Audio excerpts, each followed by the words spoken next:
Bonsoir, bonsoir à nous tous. Je nous salue au nom précieux de Jésus-Christ.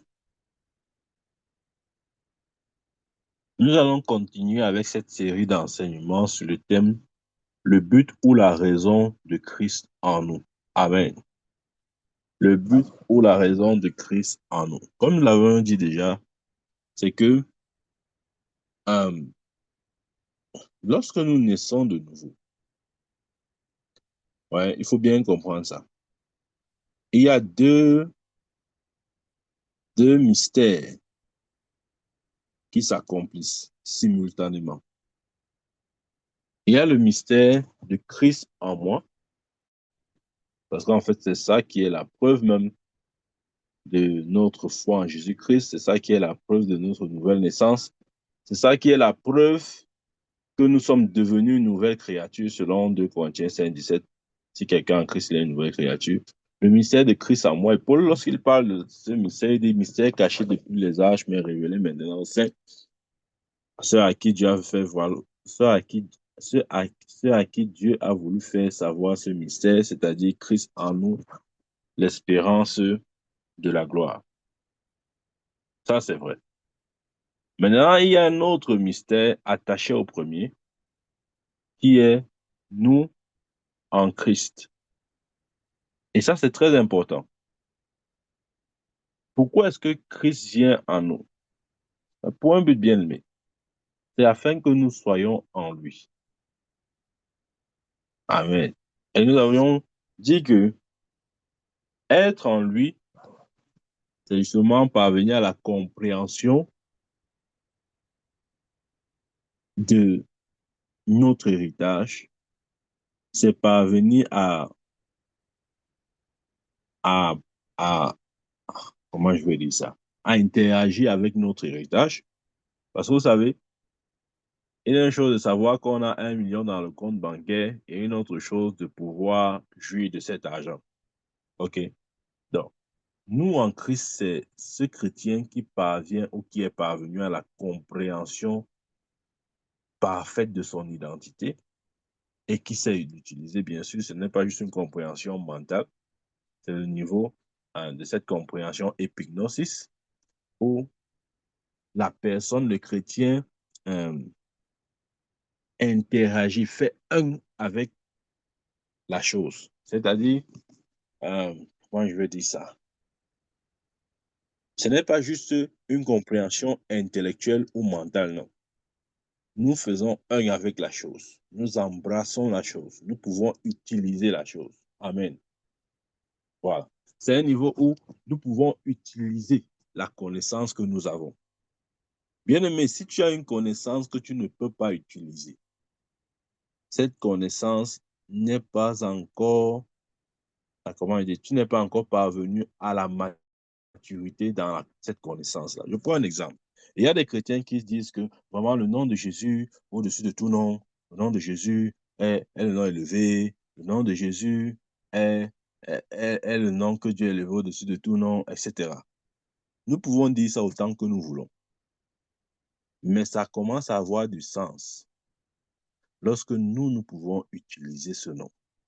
Amen.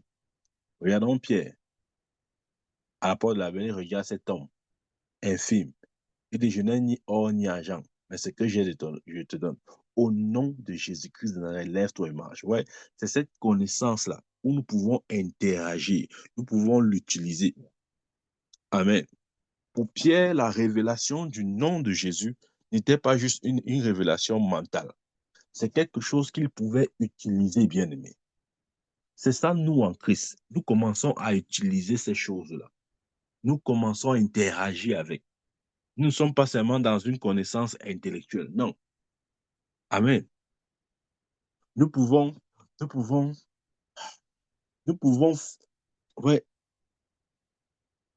je vais vous choquer. Pour nous, les chrétiens, Jésus n'est plus un intermédiaire.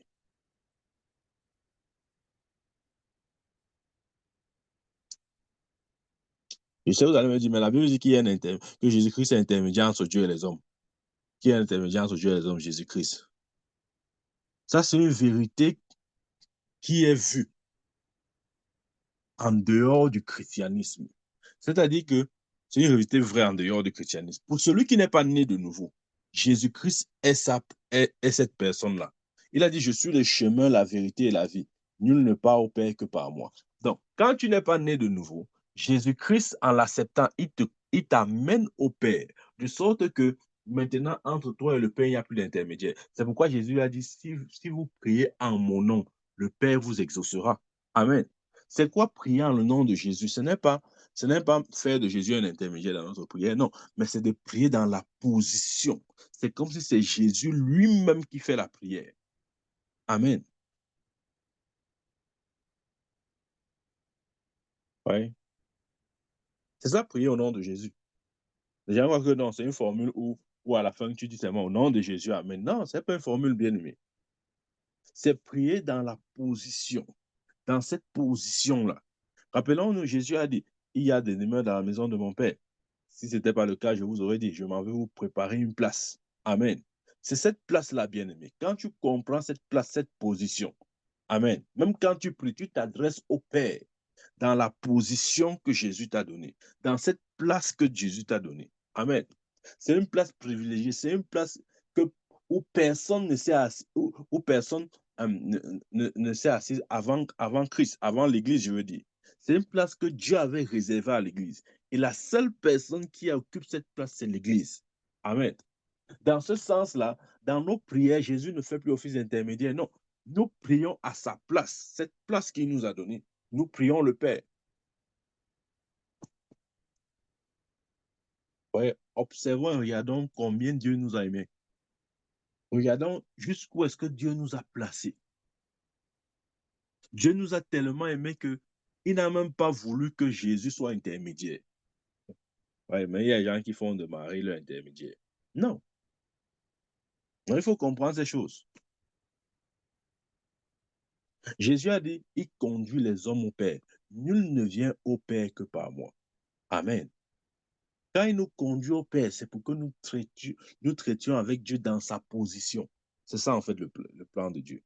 C'est pour que notre relation ou notre communion avec le Père soit exactement à la hauteur de la communion que le Fils a avec le Père. Il n'y a plus d'intermédiaire. Nous lui parlons directement dans la position et dans la place que Jésus nous a donnée. Amen. Exactement comme si Jésus s'adressait directement à lui. Nous devons savoir ces choses. Sinon, nous risquerons nous moquer des gens qui prient Marie, alors que nous-mêmes nous faisons pareil. Mon peuple périt faute de connaissance. Amen. On prie le Père au nom de Jésus. On ne prie pas Jésus au nom de Jésus et Amen. Non. Maintenant, vous allez me dire, mais mon prophète n'est pas, on prie souvent comme ça marche. Je vais te dire, c'est possible que tu aies eu à prier comme ça dans le passé et que tu as vu des exaucements. Mais ce n'est pas de cette manière-là que tu dois prier. Ouais, la prière a les règles. On doit savoir ces choses.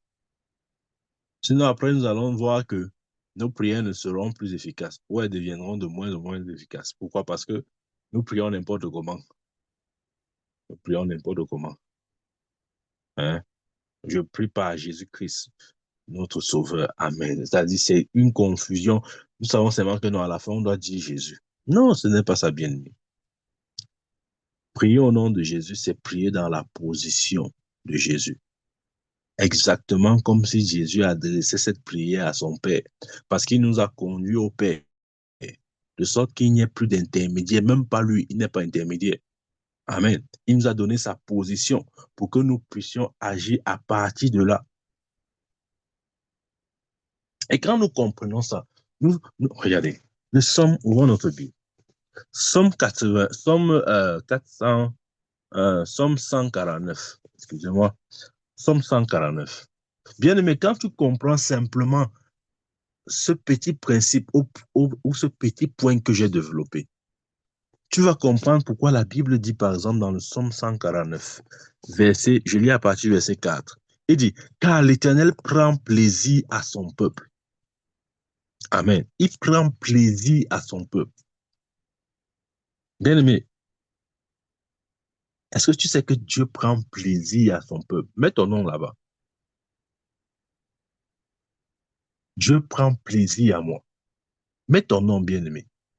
Dieu prend plaisir. Amen. Maintenant, quand il dit ça comme ça, tu vas dire que, mais mon prophète, comment Dieu peut prendre plaisir à moi alors que, hein, hier j'ai menti. Hier, j'ai menti. Hein, mon prophète, vraiment, vraiment, je suis un pécheur. Dieu ne peut pas prendre plaisir à moi. Tu vois, moi, je ne suis pas en train de parler de ce que tu as fait ou tu n'as pas fait, ou de ce que tu as eu à dire, ou de ce que tu n'as pas dit. Moi, je suis en train de te dire ou de te présenter comment est-ce que Dieu te voit. Quand tu vas comprendre que Dieu prend plaisir à toi, et tu vas comprendre ce que ça veut dire, bien-aimé, l'Éternel sera aussi tes délices. Il dit, fais de l'Éternel tes délices. Pourquoi? Parce que tu es le délice de Dieu. D'abord, n'oublie pas ça. Amen. Il dit, Dieu prend plaisir à son peuple. Dieu prend plaisir. Ouais, quand on prend plaisir à quelque chose, revenons même dans la langue française, ça veut dire que cette chose fait l'objet, c'est-à-dire, nous sommes émerveillés, nous sommes absorbés, nous sommes satisfaits, nous sommes comblés par la chose qui fait l'objet de notre plaisir. C'est comme ça, bien-aimé. Dieu prend plaisir à toi. Voilà. Tu dois le reconnaître. Et dit, car l'Éternel prend plaisir à son peuple. Il glorifie les malheureux en les sauvant. Verset 5. Car les fidèles triomphent dans la gloire. Il pousse, car les fidèles triomphent dans la gloire. Ils poussent des cris de joie sur leur couche. Que les louanges de Dieu soient dans leur bouche et le glaive à deux tranchants dans leurs mains pour exercer la vengeance sur les nations, pour châtier les peuples, pour lier leurs rois avec des chaînes et leurs grands avec des ceps de fer. Ouais, quand l'Éternel prend plaisir à toi, et je disais ça dimanche dernier, le mot plaisir, c'est le mot traduit, enfin, c'est le mot hébreu, ratsar. Et ça a plusieurs significations. Et l'une d'elles, c'est vouloir faire régner. Bien aimé, quand on dit que Dieu prend plaisir à nous, ça veut dire que sa pensée, c'est que nous régnons. Là, pour regarder la fin de ce chapitre-là, il dit pour exercer la vengeance sur les nations, pour châtier les peuples, pour lier leurs rois avec des chaînes et leurs grands avec des ceps de fer. C'est une autorité que Dieu nous donne. Amen. Il prend plaisir à nous parce qu'il nous a confié toute son autorité. Il n'y a pas une autorité que Dieu a, que l'Église n'a pas. Non, c'est la même autorité qu'il nous a donnée. Amen. Bien-aimé, comprends ça. Dieu prend plaisir à toi. Est-ce que c'est possible? Voilà, ça a été montré dans la Bible. Amen. Regarde la façon à laquelle il te traite. Ne te traite-t-il pas avec tant d'amour? Des fois même, quand ta conscience te reproche des choses, mais Dieu continue à te traiter avec amour. Pourquoi? Parce qu'il prend plaisir à toi. Et lorsque tu comprends ça, bien-aimé, tu commences à faire de l'Éternel tes délices également. Amen. On ne dit pas que non, le verset, si mon prophète, tu vois, c'est pour les pasteurs, c'est pour les prophètes. On n'a pas dit prophète ou pasteur là. Il dit prend plaisir à son peuple. Sauf maintenant, si tu me dis que tu ne fais pas partie de ce peuple-là, oui. Mais si tu fais partie du peuple de Dieu dont il prend plaisir, c'est de toi qu'il s'agit. On ne va pas dire que ce n'est pas toi. C'est toi. C'est toi. Amen. Et je disais aussi dimanche dernier que nous devons bien comprendre l'œuvre de Christ, c'est-à-dire sa mort, sa descente aux enfers, sa résurrection, son ascension à la droite de Dieu. Amen. Parce que pour chaque articulation, ou chaque articulation manifeste une chose bien précise. Amen. La question du péché a été traitée à la mort de Jésus, à la mort à la croix. La Bible dit qu'il a été une victime expiatoire, non seulement pour nos péchés, mais pour les péchés du monde entier. Donc la question du péché a été traitée par la mort de Jésus. Amen. Dieu nous a sauvés du péché par la mort. Mais vous savez, comme je vous ai dit tout dernièrement, ce n'est pas pour nous sauver du péché que Jésus est venu. C'est peut-être bizarre, mais c'est vrai. Jésus n'est pas venu nous sauver du péché. Nous prêchons en disant, oh, Jésus est mon sauveur. Jésus nous a sauvés du péché. Alléluia, alléluia. Gloire à Dieu, Jésus m'a sauvé du péché. On est content. On croit que c'est pour cela que Jésus est venu. Non, ce n'est pas pour cela. Amen. C'est vrai qu'il fallait qu'il nous sauve, mais ce n'est pas le but ultime, ce n'est pas la raison, ce n'est pas le but de sa venue. Il n'est pas venu nous sauver du péché. Amen. Regardez. Le verset qui est pour moi la base scripturelle du salut. Nous le savons tous, Romains 10, verset 9. Si tu confesses de ta bouche le Seigneur Jésus, ouais, il n'a pas dit si tu confesses de ta bouche le Sauveur Jésus. Je sais que quand nous lisons la Bible, nous ne prêtons pas attention aux mots. Il a dit si tu confesses de ta bouche le Seigneur Jésus. Il n'a pas dit le Sauveur Jésus. Pourquoi? Parce que notre révélation du Seigneur, de Jésus, doit nous amener à la Seigneurie. Qui parle de Seigneur, parle du gouvernement, parle de domination, parle du règne. Amen. Donc, ça nous fait déjà savoir un peu la raison ou le but de la venue de Christ. Ce n'est pas juste de nous amener dans un état d'homme sauvé ou d'âme sauvée. Non, c'est beaucoup plus grand, bien aimé. Dieu est en train de voir la dimension règne. Et nous comprenons pourquoi il a dit qu'il prend plaisir à son peuple. Parce que justement, il veut que son peuple règne. C'est pourquoi nous devons le voir comme un Seigneur. Parce qu'il a fait de nous des seigneurs. La Bible dit qu'il est le Seigneur des seigneurs. Maintenant, quand la Bible dit que Jésus-Christ est le Seigneur des seigneurs, les gens croient que vraiment, ça veut dire qu'il est le Seigneur parmi les seigneurs de la terre. Non, non, non, non, non. Jésus ne s'est jamais identifié aux hommes de la terre. Non. Il s'identifie par rapport à son peuple. Quand la Bible dit que Jésus-Christ est le Seigneur des seigneurs, il ne fait pas référence au Seigneur de la terre, non. Il fait référence à son peuple. Nous sommes des seigneurs. Il est le Seigneur des seigneurs, c'est-à-dire il règne sur son peuple. Nous sommes des seigneurs et lui, il est le Seigneur suprême. Amen. Tu dois voir ton christianisme de cette manière bien. Mais sortons du christianisme, on dit que Jésus m'a sauvé mes péchés. Alléluia, gloire à Dieu. Jésus, après on dit quoi? Après on dit Jésus m'a délivré. Alléluia, gloire à Dieu. Après on dit Jésus m'a guéri. Alléluia, gloire à Dieu. Ça, c'est la dimension inférieure de la vérité. Amen. C'est la dimension inférieure de la vérité. Il y a une dimension supérieure. Et dans cette série d'enseignements, Dieu voudrait nous amener dans la dimension supérieure de la vérité. Ne sommes pas là tous les jours en train de dire les mêmes choses. Oh, Jésus m'a sauvé du péché. Amen, mon prophète, vraiment, je rends grâce à Dieu. Pourquoi? Parce que Jésus m'a sauvé du péché. Vraiment. Donc, tu crois vraiment que ce n'est que pour ça qu'il est venu sur terre? Quand tu dis Jésus m'a sauvé du péché, tu es en train d'exalter la mort de Christ. Oui, c'est vrai, c'est une bonne chose. Mais qu'est-ce que tu fais de sa descente aux enfers? Qu'est-ce que tu fais de sa résurrection? Qu'est-ce que tu fais de son ascension à la droite de Dieu? C'est pour ça que j'ai un peu les problèmes avec les gens qui résument le christianisme à la croix. On dit non, à la croix, frère, la croix, la croix. Après, on dit non, va à la croix, va à la croix. Si ça te dépasse, va à la croix, va à la croix. Va à la croix du Seigneur, va à la croix du Seigneur. Tu fais quoi à la croix du Seigneur? Dis-moi un peu, tu fais quoi là-bas? Même ton Seigneur n'est plus là-bas, mais toi, tu veux là-bas, tu veux seulement rester là-bas. Ton Seigneur qui était à la croix est quitté. Il n'est plus là. Il n'est plus là. Il a quitté la croix. Mais non, ça t'énerve. Tu veux seulement la croix. Tu veux la croix. Qu'il soit assis au ciel, à la droite de Dieu, ce n'est pas ton problème. Ton problème, c'est que tu veux mourir à la croix. Va mourir à la croix. Mais comme tu aimes beaucoup la croix, là, ne dis pas seulement que tu pars à genoux à la croix du Seigneur. Il va aussi te faire crucifier. C'est trop facile de dire que tu pars à genoux. Il va aussi te faire crucifier. Bien aimé, notre Seigneur n'est plus à la croix.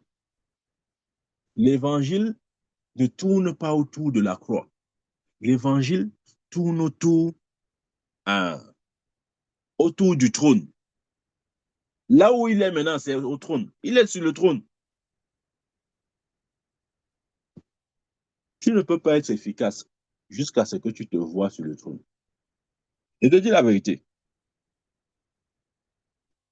OK.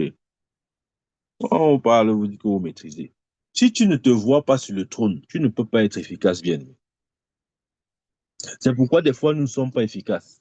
Parce que nous ne vous voyons pas comme des personnes qui règnent. Il dit l'Éternel prend plaisir à son peuple. L'Éternel, le mot hébreu là-bas, c'est rassa. L'Éternel rassa. L'Éternel veut que son peuple règne. Non, mais toi, tu ne veux pas ça. Tu ne veux pas ça. Tu veux seulement que tu as les points là, tu dis que allons déverser ça à la croix. Bien aimé, montons au Golgotha, Golgotha, à la croix, à la croix. Allons déposer ça au pied du Seigneur. La religion est mauvaise, hein. Je vous dis la vérité. Dans Deutéronome 6, verset 22, il dit,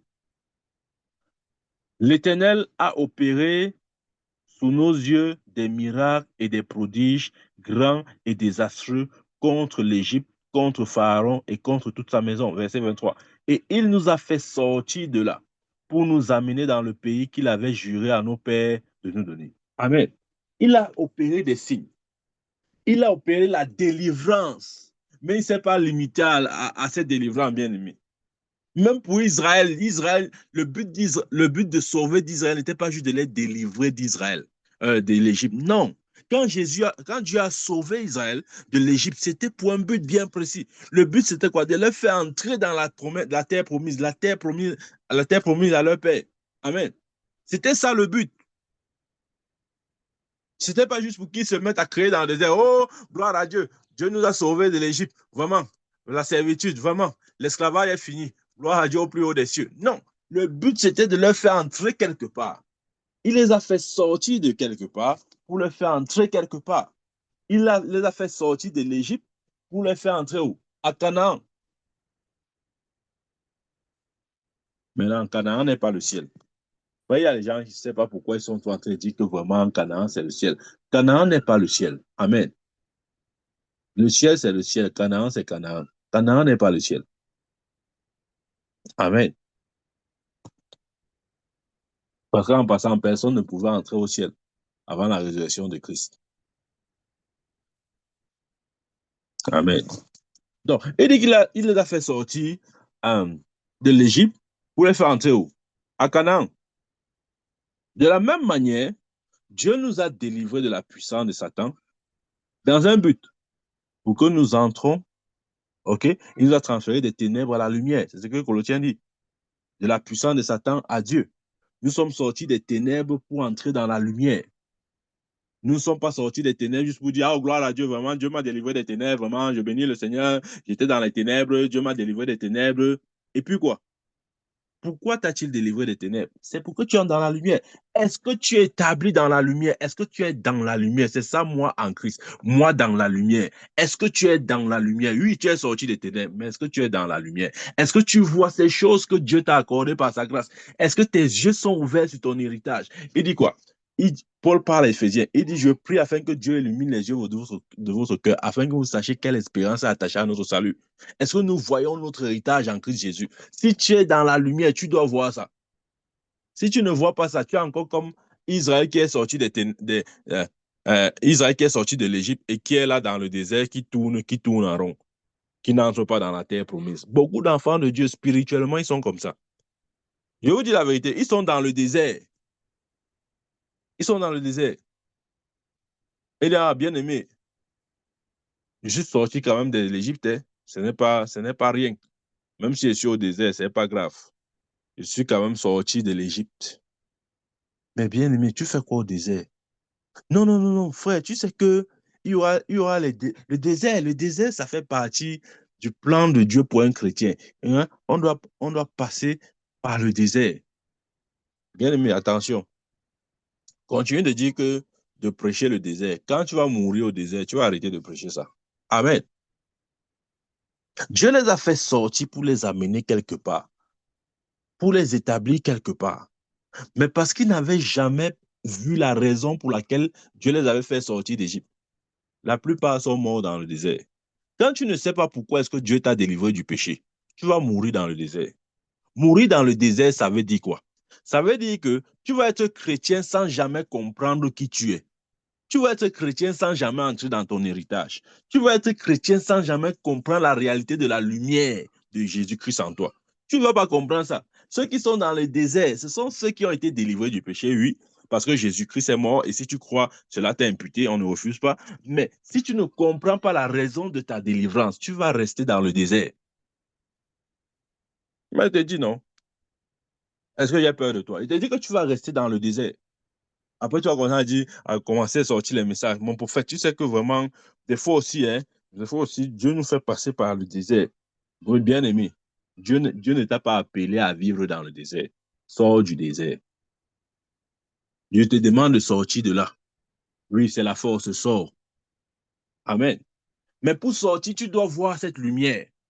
Tu dois te voir en Christ. C'est ça qui te fait sortir du désert. C'est ça qui te fait sortir du désert. Si tu ne te vois pas en Christ, tu vas y demeurer toute ta vie, attendant désespérément l'enlèvement. Oh, en tout cas, mon prophète m'a dit qu'il y a l'enlèvement, vraiment, que ça vient. Ça vient, il y a même quoi ici, depuis que je suis ici au désert, vraiment, le désert, vraiment, le désert, vraiment, je souffre même. Il n'y a même pas l'eau ici, là, je souffre pour manger, vraiment. Non, non, non. C'est parce que tu n'as pas compris. La raison pour laquelle Dieu t'a fait sortir de l'Égypte, c'était pour que tu entres à Canaan, pour que tu entres dans ton héritage, pour que tu entres dans ce lieu de repos, pour que tu sois établi dans la vérité, pour que ta vie ait un sens, pour que tu puisses régner, puisque l'Éternel, puisque tu fais, c'est conformément à Somme, l'Éternel prend plaisir à son peuple. Amen. Ouais, ça doit être clair dans nous, hein, bien-aimés. Je vous dis la vérité. Ce message, si tu dois l'écouter encore et encore. Amen. Dieu voulait nous donner quelque chose de beaucoup plus grand. C'est pourquoi il nous a d'abord délivrés du péché. Amen. Mais nous nous sommes vus délivrés comme des personnes délivrées du péché, mais jamais nous sommes vus comme des personnes entrant à Canaan.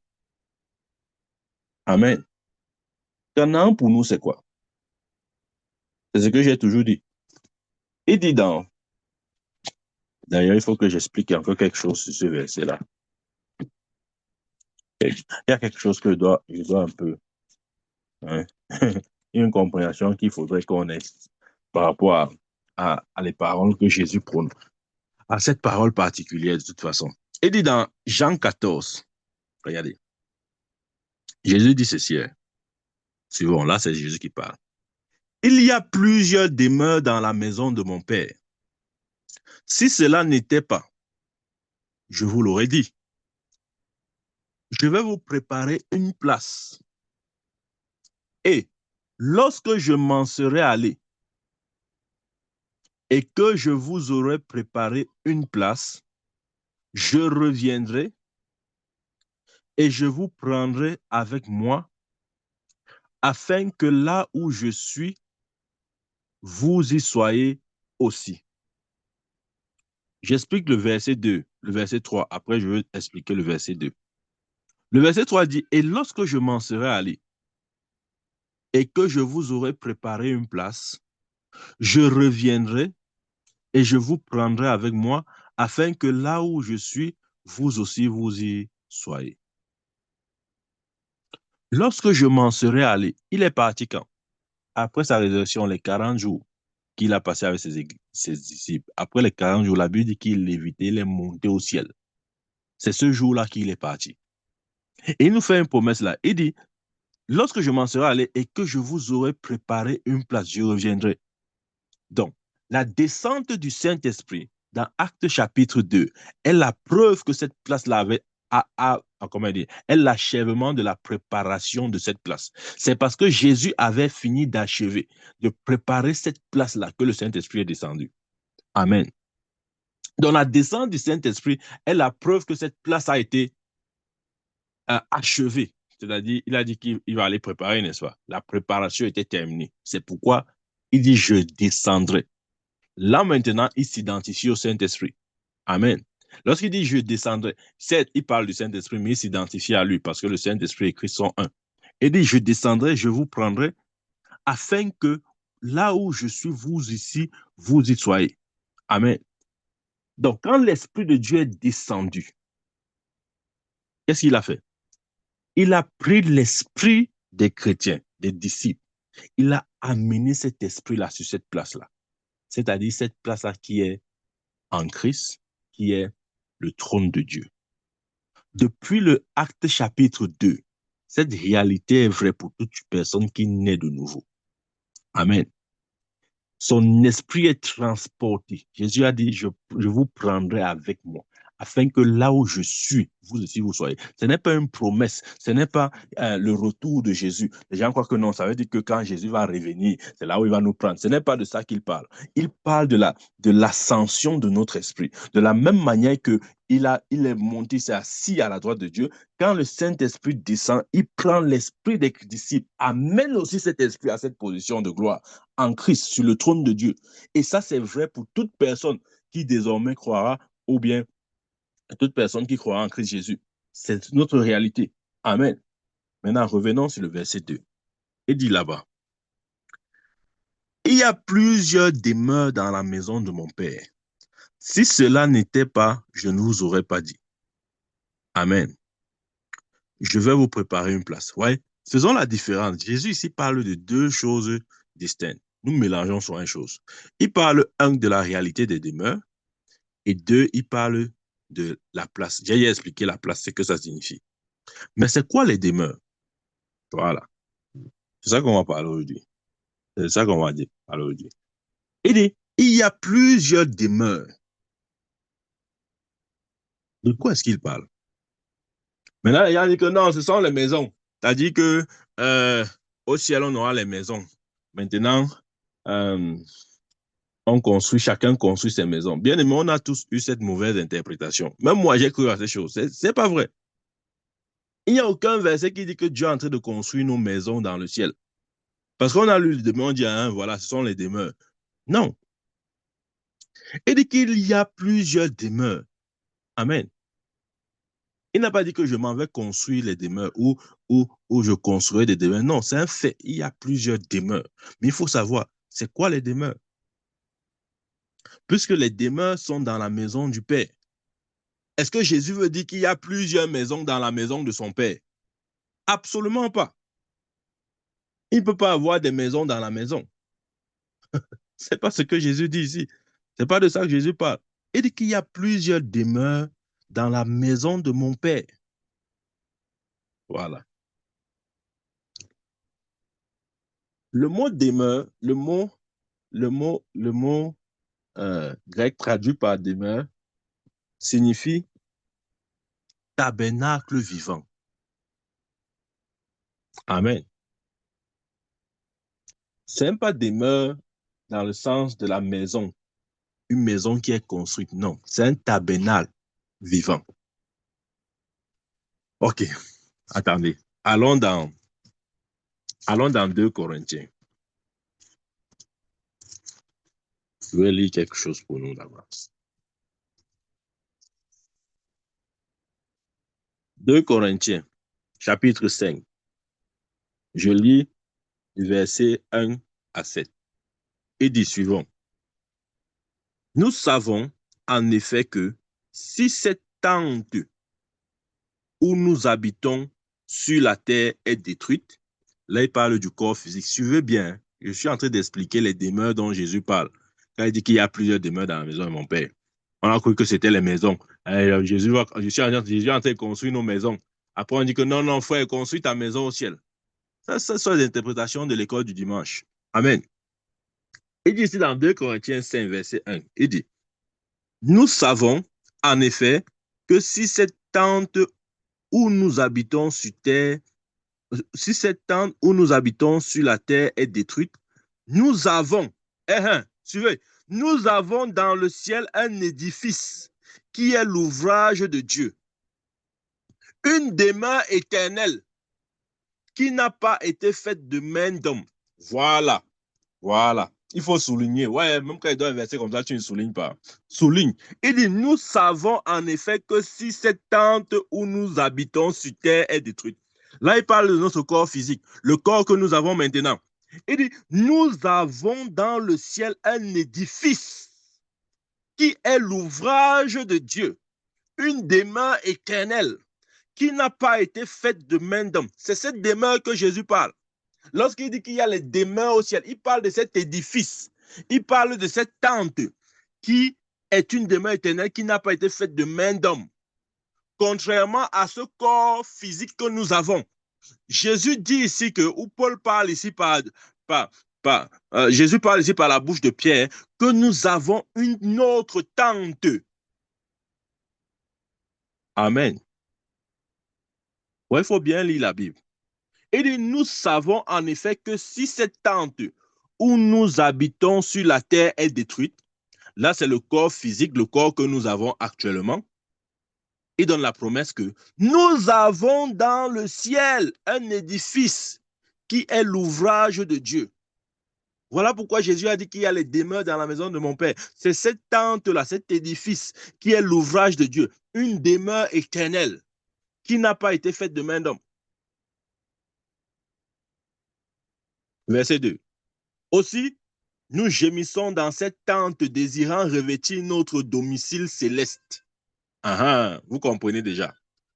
Nous gémissons dans cette tente, c'est-à-dire le corps physique, désirant revêtir notre domicile céleste, c'est-à-dire notre corps céleste.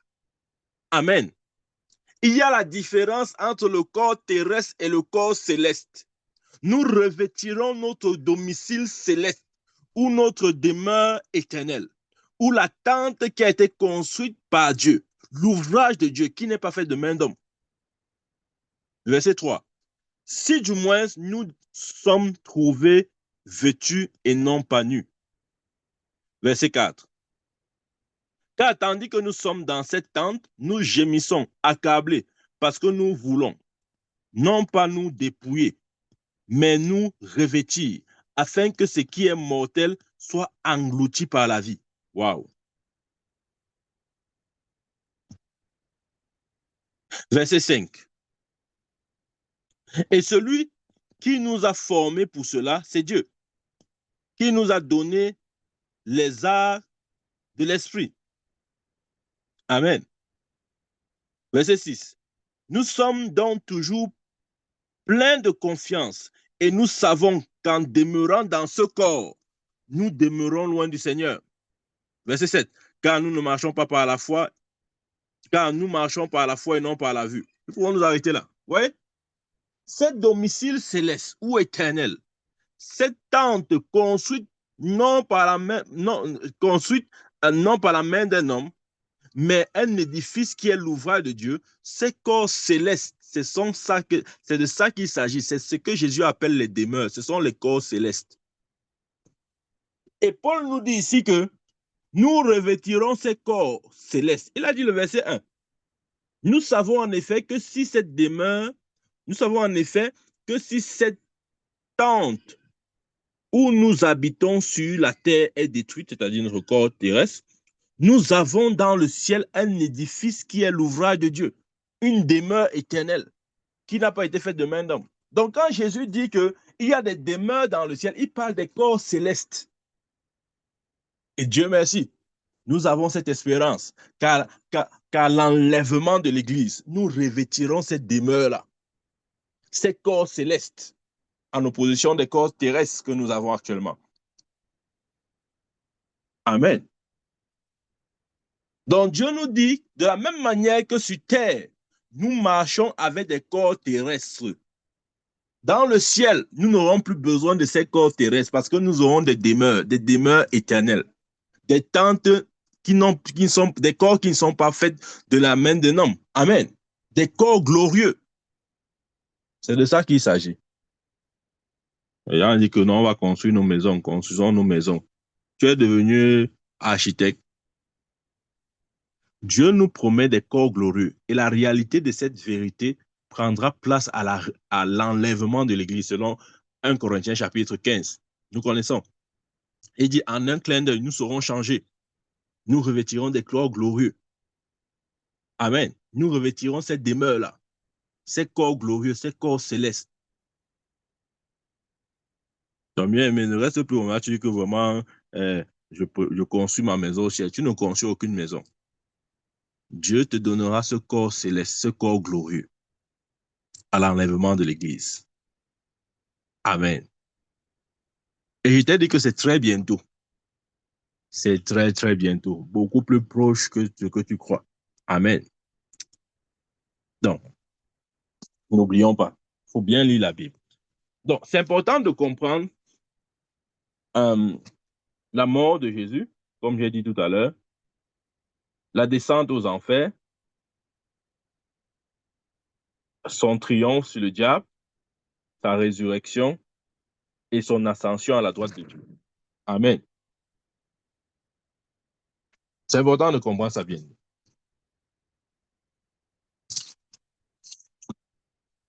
Jésus est mort à la croix pour le pardon de nos péchés. Amen. Il fallait que ce soit ainsi. Il a pris la place du pécheur et quand il a rendu l'âme, puisque c'est en tant que pécheur qu'il était à la croix, il n'est pas monté à la croix en tant que fils de Dieu, mais en tant que pécheur, et je dirais mieux, en tant que péché. Quand il est mort, il est descendu en enfer parce que c'est l'âme du pécheur qui mourait. Et quand il est descendu en enfer, la Bible nous fait savoir qu'il a triomphé de l'ennemi. Amen. Quand il est descendu en enfer, ce jour-là, Satan était content parce qu'il croyait l'avoir vaincu pour toujours. Parce que Satan sait qu'aucune âme ne sort de l'enfer. Et ça, c'est vrai. La seule personne qui est descendue en enfer et qui en est sorti et qui en est ressorti, c'est Jésus. Il est descendu, il est sorti. Personne n'avait fait ça avant lui. Quand tu arrives là-bas, tu es condamné pour toujours. C'est pourquoi la Bible dit qu'aucune âme n'espère comment Esaïe exprime ça? Aucune âme n'espère en ta bonté une fois se trouvant dans le séjour des morts. Amen. Donc, c'est un lieu de condamnation éternelle. Voilà pourquoi lorsque Jésus est mort, il est descendu comme un pécheur. Toutes les forces de l'ennemi étaient sur lui. Amen. Attendez, je vais vous donner quelque chose. Je vais lire un verset pour vous. Colossiens chapitre 2, verset 14.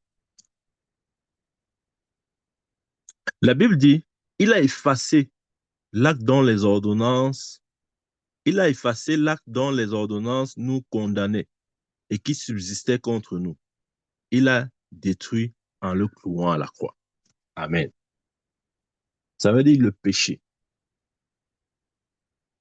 la malédiction, tout ce qui pesait sur nous, ça a été cloué avec Jésus à la croix. Quand Jésus a cloué toutes ces choses, c'est en tant que pécheur qu'il meurt. Et quand il descend en enfer, croyez-moi, toutes les forces de l'enfer étaient contentes. Satan, sa cohorte, ses démons criaient de joie. Enfin, nous avons ce type. Bienvenue Jésus, on l'a souhaité la bienvenue. Parce que Satan croyait que comme tu entres ici, il est impossible que tu ressortes. Il est impossible. Personne n'est jamais sorti de ce lieu. Amen. Il est allé à la place du pécheur. Il a subi la pénalité du pécheur. Les souffrances qui étaient attachées à l'âme qui pêche s'est accompli pleinement en lui, à la croix et même en enfer.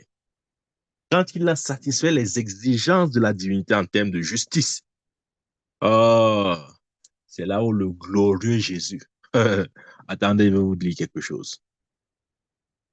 Il a dépouillé les dominations, les autorités. C'est-à-dire, ces démons étaient sur lui. Peut-être vous savez pas ça. Vous croyez que ce que Jésus a fait était facile. Non, c'est quoi? C'est facile, non? On n'est pas, il est seulement allé, on l'a crucifié. Après, il a attendu 3 jours. Après, maintenant, le troisième jour, Dieu a dit, viens, viens, viens, je vais te ressusciter, tu es mon enfant. C'était pas comme ça, hein? Peut-être tu crois que c'était comme ça. C'était pas comme ça. C'était un combat. Peut-être tu ne sais pas. Quand il descend en enfer, il descend enchaîné, lié, comme un malfrat, comme un bandit, comme une âme, comme un pécheur. C'est comme ça qu'il descend. C'est pourquoi Satan s'accorde et toute sa corps se réjouissent que enfin nous avons ce gars. Bienvenue, viens entrer ici là. Tu vas rester pour l'éternité avec nous. Amen. Quand il a souffert, parce qu'il a souffert, même en enfer il a souffert, la Bible le dit. C'était là pour le pécheur qu'il a fait. Quand il a satisfait, parce qu'il fallait qu'il souffre pour que comment dire, pour que la justice de Dieu soit satisfaite. L'âme qui pêche doit mourir. Même en enfer, il devait souffrir encore. Quand il a souffert tout ce que le pécheur devait souffrir en enfer. Bien aimé, notre puissant Jésus-Christ, il a dépouillé toutes les dominations. La Bible dit dans Apocalypse qu'il a pris la clé de la mort et du séjour des morts. Il a dépouillé, c'est-à-dire il a enlevé à tout le royaume de l'ennemi de son autorité, de sorte que Satan n'a plus d'autorité. Et je veux te dire, la bonne nouvelle, c'est même pas ce que Jésus a fait, c'est que j'étais en lui. Amen. Quand Jésus est mort à la croix, il n'est pas mort seul, j'étais en lui. Ouais, quand je dis j'étais en lui, il faut aussi mettre ton nom. J'étais en lui.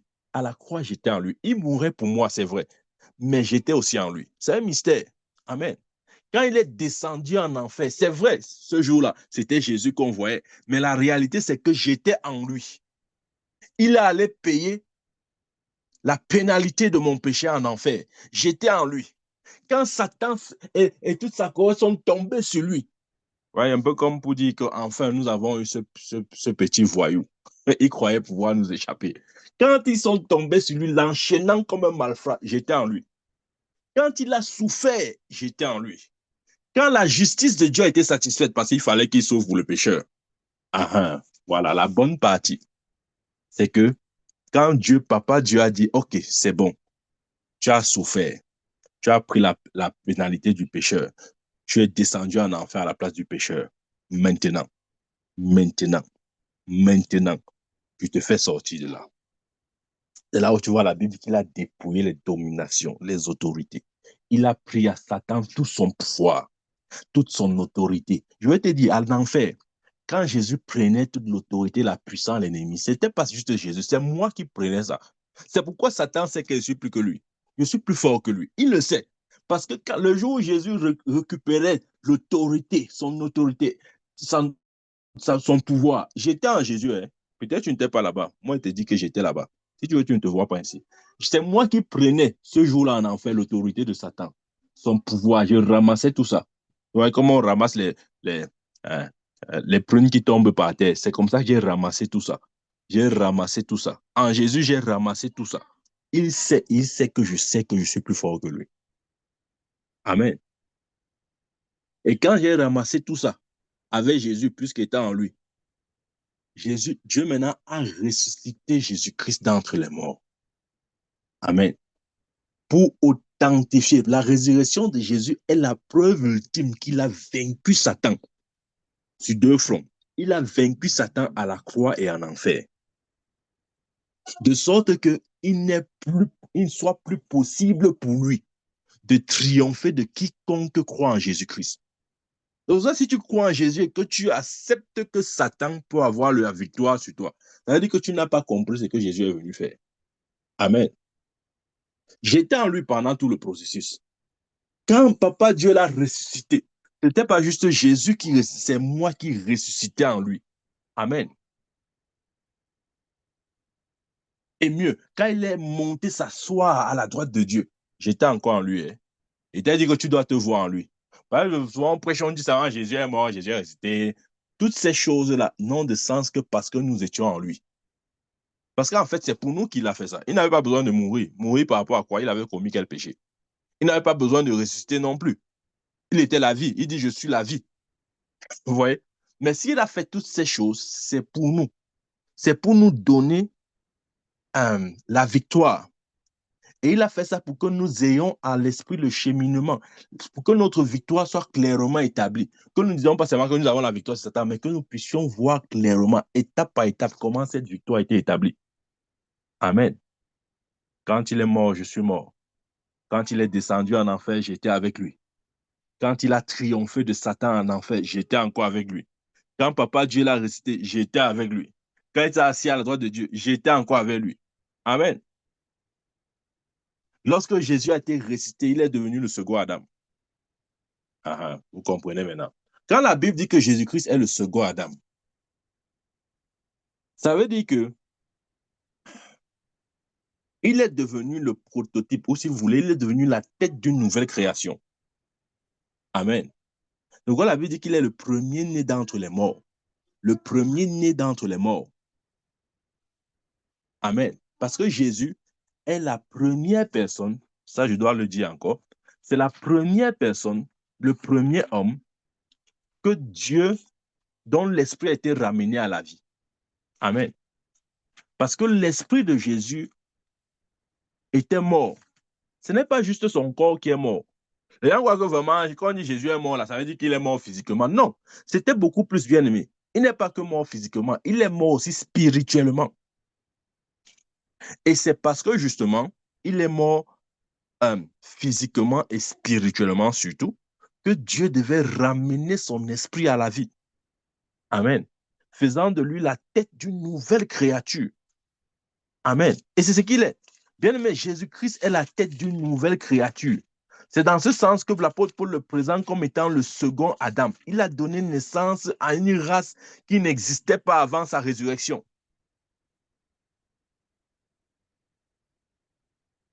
J'aurais toujours dit que le christianisme commence à la résurrection. C'est parce que la résurrection marque la naissance d'une nouvelle race.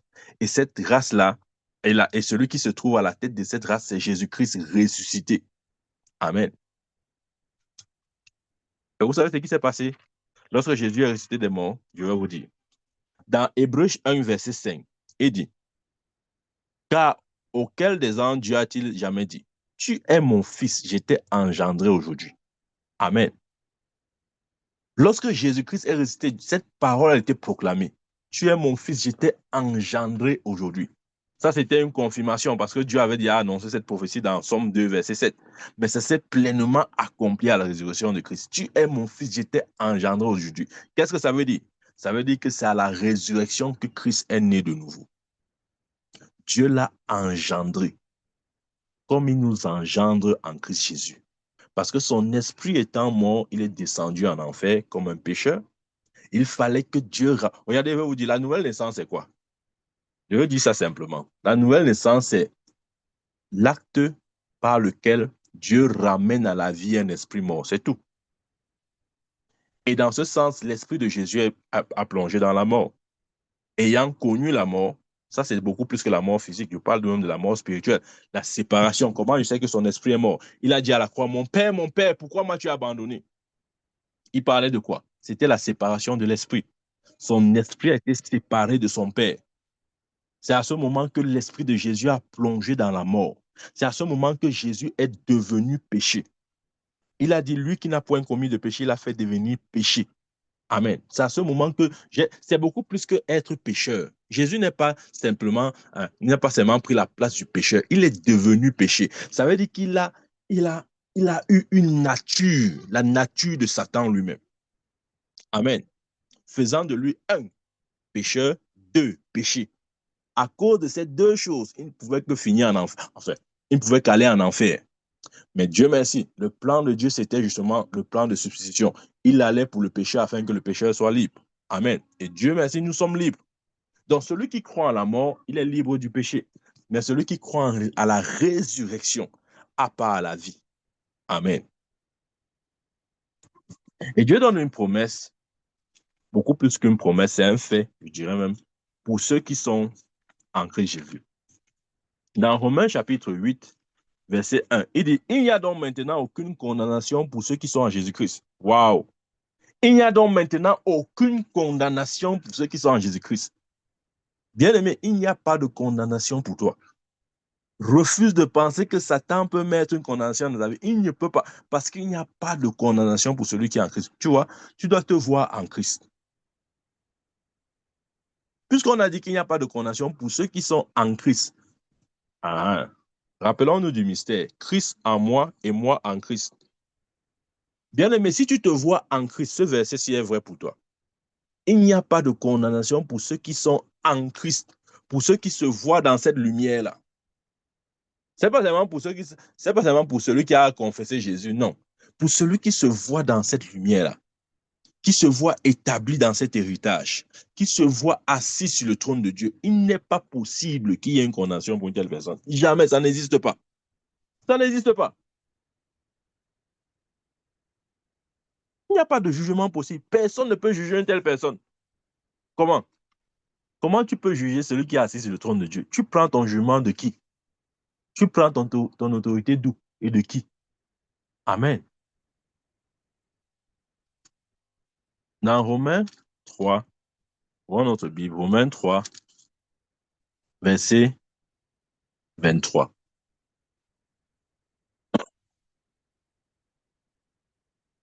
Car tous ont péché et sont privés de la gloire de Dieu. Voilà, t'as dit, voici un verset. Que Dieu nous aide. Que Dieu nous aide afin que nous puissions lire sa parole convenablement. Ouais, le problème avec les Écritures, je veux vous dire, ce n'est pas juste de les lire, mais c'est de les comprendre. Parce que si tu lis sans comprendre, tu demeures dans les ténèbres. C'est vrai. Si tu lis sans comprendre, tu demeures dans les ténèbres. Je me rappelle depuis l'école du dimanche, on aimait réciter le verset ici. Oh, car tous sont péchés, sont privés de la gloire de Dieu. Frère, tu as péché. Frère, tu es un pécheur. Le péché, le péché, le péché, le péché. Je vais vous dire, le verset ici n'exalte pas le péché. Je ne sais pas pourquoi on veut seulement voir le péché. On ne voit pas gloire de Dieu. Dieu n'exalte pas le péché ici. Je sais que notre lecture traditionnelle nous a toujours fait voir le péché dans ce verset.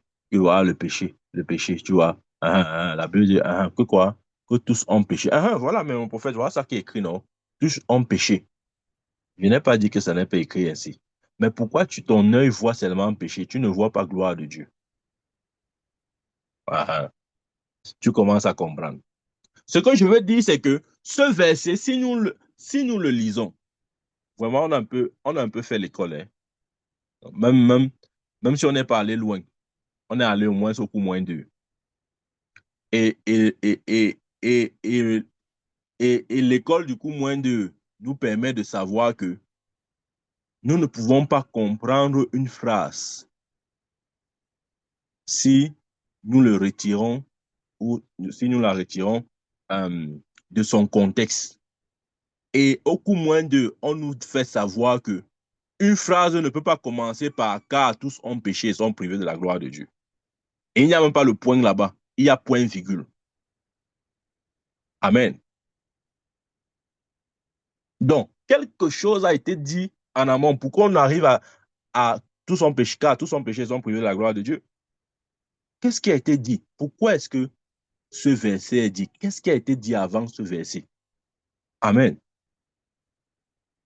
Qu'est-ce qui a été dit? Ça, c'est un peu une phrase. Car tous son péché sont privés de la gloire de Dieu. Point virgule. Maintenant, on sort de la... On sort de, oh, maman, mon frère, maman, tu as péché, nous sommes péchés. Je ne sais pas, je ne sais pas, je ne sais pas qui veut absolument mettre, établir la conscience du péché dans les âmes, dans les vies qui ont été justifiées. Car tous ont péché et sont privés de la gloire de Dieu. OK. Bien, mais pour comprendre de quoi est-ce que Paul parle, nous devons lire avant le verset 23. Puisque le verset 23 commence par car. Une phrase ne peut pas commencer par car. Non. Ça veut dire que quelque chose a été dit avant. Nous devons lire ce qui a été dit avant. Ça veut dire que nous devons remonter au verset 22, 21, 20, 19, voire même le début du chapitre. Et si ça ne va pas, qu'on commence même dans Romains chapitre 1, pour comprendre le contexte dans lequel Paul parle. Il n'exalte pas le péché ici. Non. Regardez. Disons à partir du verset 19. Mais pour bien comprendre, il faut lire tout le chapitre. Ou même commencer à partir du chapitre 1. Mais si nous lisons seulement à partir du 19, il dit, or, nous savons que tout ce que dit la loi, elle le dit à ceux qui sont sous la loi, afin que toute bouche soit fermée et que tout le monde soit connu coupable devant Dieu. Car nul ne sera justifié devant lui par les œuvres de la loi, puisque c'est par la loi que vient la connaissance du péché. Mais maintenant, sans la loi est manifestée la justice de Dieu, à laquelle rendent témoignage la loi et les prophètes. Justice de Dieu par la foi en Jésus-Christ pour tous ceux qui croient. Il n'y a point de distinction, car tous sont péchés, sont privés de la gloire de Dieu, et ils sont gratuitement justifiés par sa grâce, par le moyen de la rédemption qui est en Jésus-Christ. Voyez ici, là, comme j'ai dit, l'apôtre Paul n'est pas en train d'exalter le péché, mais il est en train d'exalter la glorification ou la gloire de Dieu. C'est-à-dire que il n'est pas en train de présenter, comme souvent ce qu'on aime voir, on aime dire, l'homme en tant que pécheur. Non. Il dit en fait, tous ont péché et sont privés de la gloire de Dieu. Voyez, si nous lisons même seulement attentivement cette portion-là, je ne peux pas dire que c'est une phrase, cette demi-phrase, nous voyons l'intention de Dieu. L'intention de Dieu, ce n'est pas le péché, mais c'est la gloire. Amen. Je ne sais pas si on comprend ce que j'essaie de dire. Voilà, quelqu'un avait dit que il y a deux façons de présenter une vérité. On peut dire un verre à moitié plein ou on peut dire un verre à moitié vide, dépendamment de ce qu'on veut mettre en avant. Vous voyez? Ouais, quand je dis ce verre à moitié vide, de manière intentionnelle ou pas, je veux présenter le caractère empty, le caractère vide. Vous voyez ce que je veux dire? C'est à dessein. Mais si je dis ce verre à moitié plein, je veux présenter intentionnellement ou pas le caractère plein. Donc, ici, là, ayons la bonne lecture du verset. Ici, Paul n'est pas en train de mettre en avant, il faut lire à partir du chapitre 1 et 2, mais vous allez voir. Il n'est pas en train de mettre en avant le péché, non. Il veut mettre en avant la gloire. Mais justement il dit la chose qui empêche l'homme d'accéder à la gloire, c'était le péché. Amen. Et d'ailleurs, le verset 24 dit, et ils sont gratuitement justifiés par sa grâce. Ce que je veux dire, c'est que le problème de Dieu, ou le but de Dieu, ce n'est pas de nous parvenir à une certaine compréhension du péché, quelle que soit la manière à laquelle nous comprenons la chose, mais c'est de nous amener dans la gloire. Amen. Nous devons avoir plus la conscience de la gloire que de la conscience du péché. Peut-être quand je le dis comme ça, nous ne pesons pas et nous ne voyons pas les enjeux, mais c'est fondamental. Si nous sommes plus conscients du péché que de la gloire, nous allons toujours vivre une vie en deçà ou en dessous du standard de Dieu. Amen. Nous allons être conscients des choses mineures. Nous allons être conscients. Ouais, quelqu'un qui est conscient du péché, je vais vous dire comment ça vient. Il n'est que conscient de « Oh, Jésus m'a sauvé. Oh, Jésus m'a délivré. Oh, Jésus m'a guéri. » Bien aimé, la délivrance, la guérison, euh, euh, euh, le fait d'être sauvé, toutes ces choses-là. J'ai dit, c'est la vérité mineure du plan de Dieu. Il y a une vérité majeure qui est la gloire. Amen. Ne nous limitons pas à tout ce qui tourne autour du péché. Commençons à regarder la gloire maintenant. Amen. C'est vrai. Parce que ce que le péché fait, c'est nous prive de la gloire. Ça veut dire quoi? Ça veut dire que quelqu'un qui est conscient du péché, qui vit comment il dit ça? Et la réalité du péché est très forte en lui. Il ne sera pas conscient de la gloire. Amen. Et d'ailleurs, ce verset nous montre l'intention de Dieu. L'intention de Dieu, c'est de nous amener à la gloire. Mais quand nous lisons ce verset, notre esprit est seulement focalisé sur le péché. Tu vois, tous ont péché. Vraiment, Seigneur, délivre-nous du péché, tout ça. Pourquoi nous ne voyons pas la gloire? Bien-aimé, tu vas décider aujourd'hui sur ce qui fera l'objet de ta contemplation. Soit tu vas regarder le péché, encore que tu en as été délivré, ou tu vas regarder la gloire. Amen. Choisis. L'intention de Dieu est d'amener l'homme à la gloire. Il y a des gens qui ne comprennent pas ça. Certains chrétiens ou pasteurs, moi je les appelle les pasteurs de la sanctification. C'est-à-dire, on prêche uniquement sur le péché. On active la conscience des chrétiens sur le péché, sur leur incapacité à appeler à Dieu, sur leur manquement, sur leur faiblesse. Amen. Et en leur faisant croire, en leur disant incessamment et toujours, c'est-à-dire qu'on te rappelle toutes les prédications. Généralement, ce sont les prédications standards. On va seulement te parler du péché. Et si on veut même te parler de la gloire de Dieu, on va te dire, mon frère, ma soeur, la Bible dit, Dieu ne partage sa gloire avec personne. Dieu ne partage pas sa gloire avec lui, avec quelqu'un. Dieu ne partage sa gloire avec personne. Répands-toi de tes péchés. Répands-toi de tes péchés. Confesse tes péchés. Dieu ne partage pas sa gloire avec... Vraiment, je ne sais pas. Hein? Je ne sais pas. Je ne sais pas pourquoi on fait ça. Amen. C'est-à-dire qu'on veut systématiquement ramener l'Église à l'Ancien Testament. Dans l'Ancien Testament. C'est avec les gens de l'Ancien Testament que Dieu ne partageait pas sa gloire. Et même, il a partagé sa gloire avec Moïse. On n'avait pas lu la Bible, dit que la gloire de Dieu était sur le visage de Moïse. Au point où on a dû recouvrir son visage avec un habit. Hein? On a dû recouvrir le visage de Moïse avec un habit. Parce que la gloire de Dieu, il a partagé sa gloire avec Moïse. Et la Bible dit que Moïse a reçu de Dieu un ministère de la mort. Si dans la mort même, Dieu a toujours voulu partager sa gloire avec l'homme, toi qui es dans le ministère de l'esprit, comment on a dit que Dieu a dit qu'il partage sa gloire avec l'homme? Il faut arrêter ça. Hein? Je dis, il faut arrêter ça. Amen. C'est l'ignorance. Ça peut ressembler à l'humilité, à la sainteté, à la sainte. Mais c'est un truc qu'on doit, vraiment, je crois qu'on doit aussi chercher la délivrance de ces choses-là. On doit être délivré de ces choses. On aime seulement être délivré du péché. On doit être maintenant délivré de notre ignorance. Il y a pire que le péché, hein? C'est l'ignorance.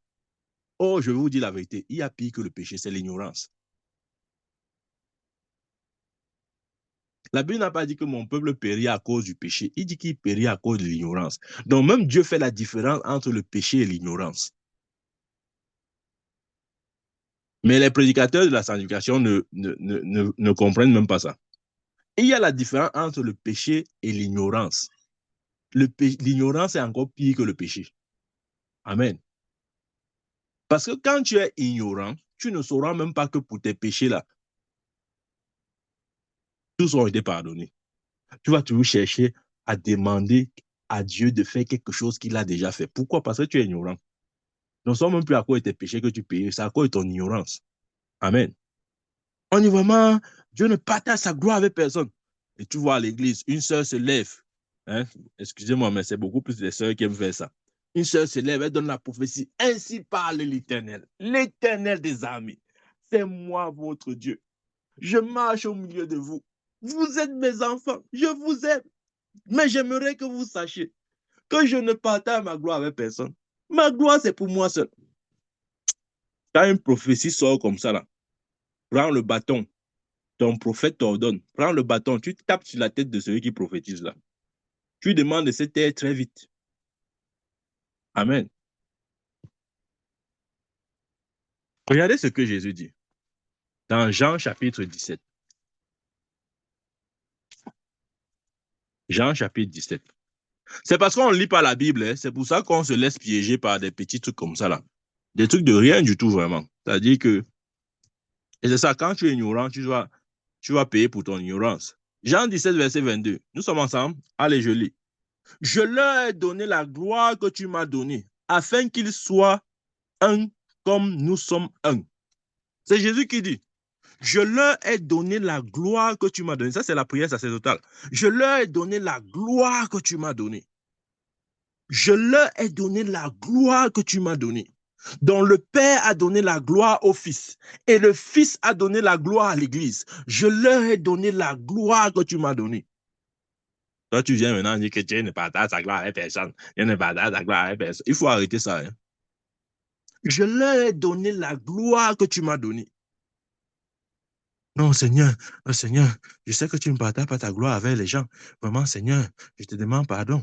Vraiment, vraiment, Seigneur, délivre-moi. Oh Dieu, aie pitié de mon âme. Seigneur, prends pitié de moi. Ne me frappe pas que ta gloire. Je ne sais pas, je ne sais pas, je ne sais pas qui nous a fait ça. Oh Dieu, qui nous a gâtés comme ça. Mais je vais t'arranger ce soir. Même si on t'a gâté, je t'arrange ce soir. Amen. Je leur ai donné la gloire que tu m'as donnée. Car tous sont péchés, sont privés de la gloire de Dieu. Uh-huh. Nous aimons dire qu'il y a le péché, le péché. Non, l'emphase ici n'est pas sur le péché, mais sur la gloire. L'apôtre Paul n'est pas en train de mettre en exergue le péché, mais la gloire. Il est en train de dire, voici la gloire que Dieu veut vous donner. Voici la gloire qui vous appartient. Je leur ai donné la gloire que tu m'as donnée. Amen. Amen. C'est quoi la gloire? La gloire, c'est l'excellence divine. La gloire, c'est l'abondance divine. La gloire, c'est la puissance, l'autorité divine. La gloire, c'est tous les attributs, tout ce qui fait de Dieu, Dieu. Il nous a donné ça. Non, ça t'énerve, ça t'énerve, ça t'énerve, ça t'énerve, ça t'énerve. Quand on dit comme ça, t'énerve, tu veux seulement que Dieu te pardonne de tes péchés. C'est ça ton problème. Seigneur, pardonne, prends pitié de mon âme. Pardonne-moi de mes péchés. Oh Dieu, prends pitié de moi. Prends pitié de moi. Et t'a dit que sors du désert. Tu vas sortir ce soir. Je te dis que tu sors. Tu sors. Tu as déjà trop mis long là-bas. Tu n'es pas fatigué. Le soleil du désert, là, ça ne te chauffe pas. Hein? Donc, regarde, ton teint a déjà changé. Tu n'étais pas comme ça, là. C'est le soleil du désert qui t'a rendu noir. Sors maintenant de là. Va à Canaan. Prends ta place en Christ Jésus. Je dis que tu vas sortir aujourd'hui, pas demain. Tu crois qu'il parle comme ça pour rien? Amen. Il nous a donné la gloire.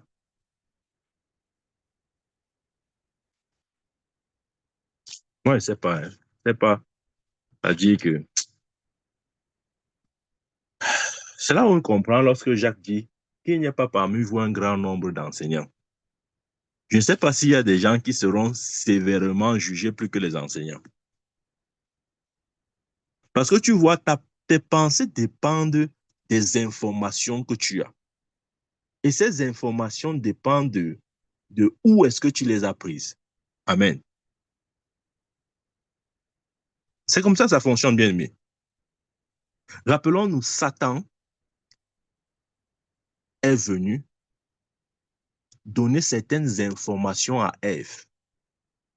Et ces informations ont créé en Ève une certaine pensée. Et cette pensée s'est traduite en action. C'est ça le processus, bien aimé. Il y a l'action, mais derrière l'action, il y a une pensée. Derrière chaque pensée, il y a une information. Derrière l'information, il y a la source. D'où est-ce que tu prends ça? Quand Adam a mangé le fruit défendu, Dieu est venu le soir. Il dit, oh Adam, Adam, tu es où? Mais viens ici, hein? C'est comment? Tu me fuis déjà. Adam dit que je suis nu. Dieu lui a dit que qui t'a dit que tu es nu? Qui t'a donné cette information? Bien aimé, nous avons reçu des informations vraiment à détruire, à oublier. On doit resetter notre esprit. On doit effacer tout ce qui n'est pas vrai. C'est-à-dire ces informations tirées des profondeurs de l'enfer pour nous maintenir dans le désert. Oui, oui, on doit faire ça. Amen. Bien-aimé, quand tu opères dans la gloire de Dieu, dans la fréquence de la gloire de Dieu, il n'y a pas de limitation dans ce que tu peux faire. Attendez, c'est qu'il dit ça, commencé à dire, le prophète là, il n'a pas donné les versets bibliques. Depuis le fait que donner les versets bibliques, dans Jean chapitre 2, Jean chapitre 2, verset 11, il dit ceci.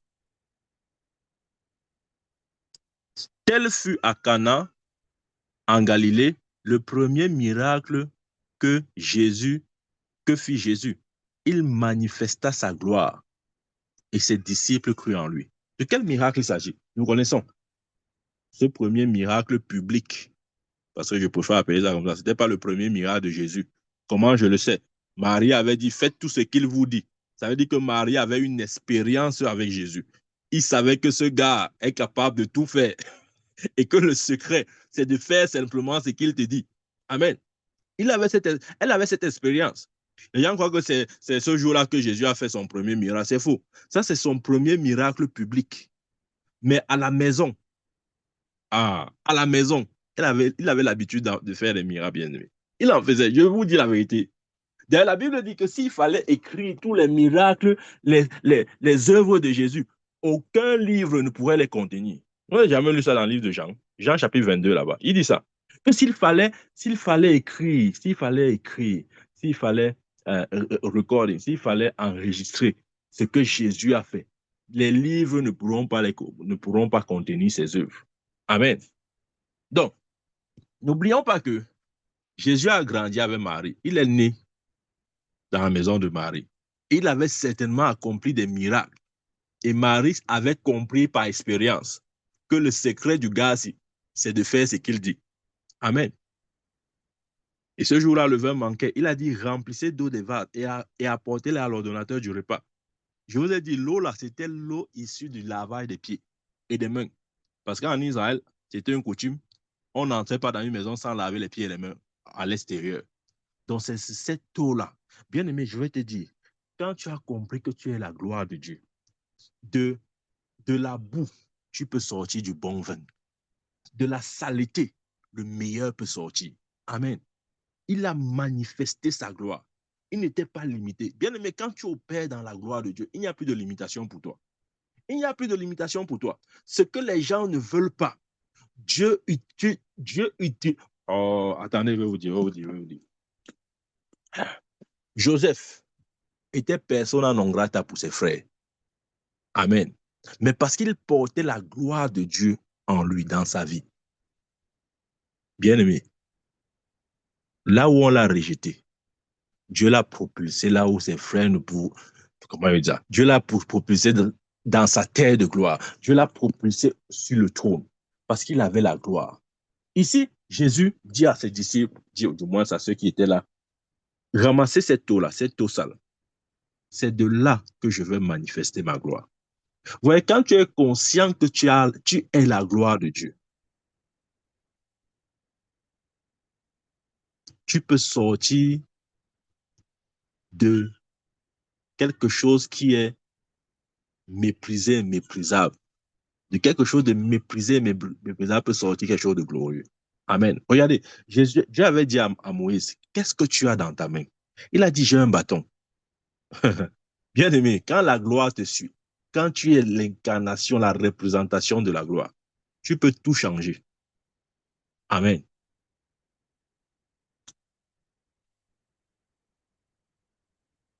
La gloire de Dieu peut se manifester à tous les niveaux. Même si on te donne de l'eau sale, cette eau peut devenir du bon vin. Même si on te donne du bâton, tu peux faire de ces bâtons-là un signe, de sorte que par lui, tu puisses absorber tous les autres bâtons de Pharaon, des magiciens de Pharaon, et de transformer le Nil en sang. Il a frappé de son bâton, le Nil est devenu du sang. Amen. C'est ça, bien aimé. Il n'y a plus de limitation dans l'expression de la puissance de Dieu dans ta vie.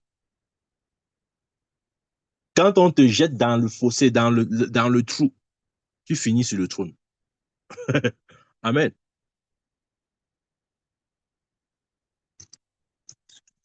Dans Romains, ouvrons nos Bibles, Romains chapitre 8.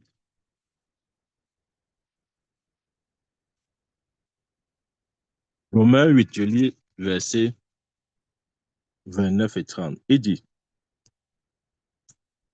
car ceux qu'il a connus d'avance, il les a aussi prédestinés à être semblables à l'image de son Fils, afin que son Fils fût le premier entre plusieurs frères. Maintenant, je vais lire ça doucement. Il dit, car ceux qu'il a connus d'avance, il les a aussi prédestinés à être semblables à l'image de son Fils. Bien-aimé, Dieu t'a prédestiné à être semblable à Jésus, à être identique à Jésus. C'est ce que ça veut dire. Dieu t'a prédestiné à être identique à Jésus, de sorte que Jésus soit ton frère. Ouais, quand tu vas comprendre que tu es identique à Jésus, tu comprendras ce qui était dit au début de ce message, que Jésus n'est plus intermédiaire. Nous prions directement le Père parce qu'il nous a donné sa position. Nous sommes identiques à Jésus. Amen. Le premier-né entre plusieurs frères. Jésus est maintenant notre frère parce que nous sommes identiques. Nous avons le même Père. Verset 30. Et ceux qu'il a prédestinés, il les a aussi appelés. Et ceux qu'il a appelés, il les a aussi justifiés.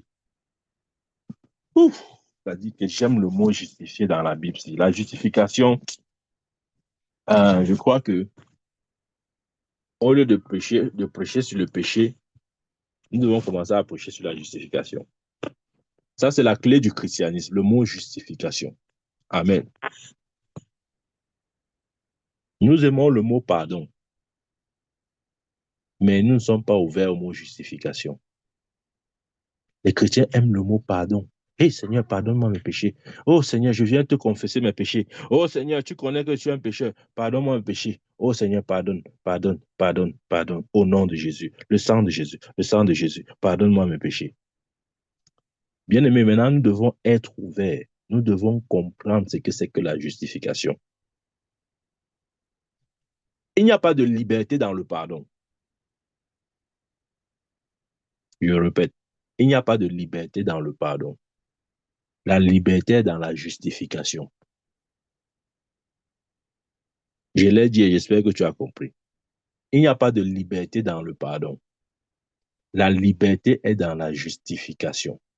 Il est mort pour nos offenses et ressuscité pour notre justification, la Bible dit. Il est mort pour nos offenses et ressuscité pour notre justification. Amen. Ça veut dire qu'il n'y a pas de liberté dans le pardon, mais dans la justification. Lequel a été livré pour nos offenses, c'est-à-dire pour nos péchés, et est ressuscité pour notre justification. Amen.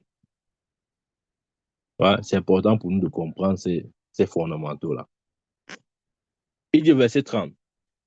Et ceux qu'il a prédestinés, il les a aussi appelés. Et ceux qu'il a appelés, il les a aussi justifiés. Et ceux qu'il a justifiés, il les a aussi glorifiés. Ouf, la glorification, ça c'est un autre sujet. Mais bien aimé, nous avons été justifiés. Pas seulement justifiés, nous avons aussi été glorifiés. Ok, allons-y, step by step. La justification, ce n'est pas le pardon. Ouais, les gens confondent beaucoup. Hein. On croit que la justification, c'est le pardon. Ça n'a rien à voir. La justification n'est pas le pardon. Je vais vous expliquer ce que c'est que le pardon et ce que c'est que la justification.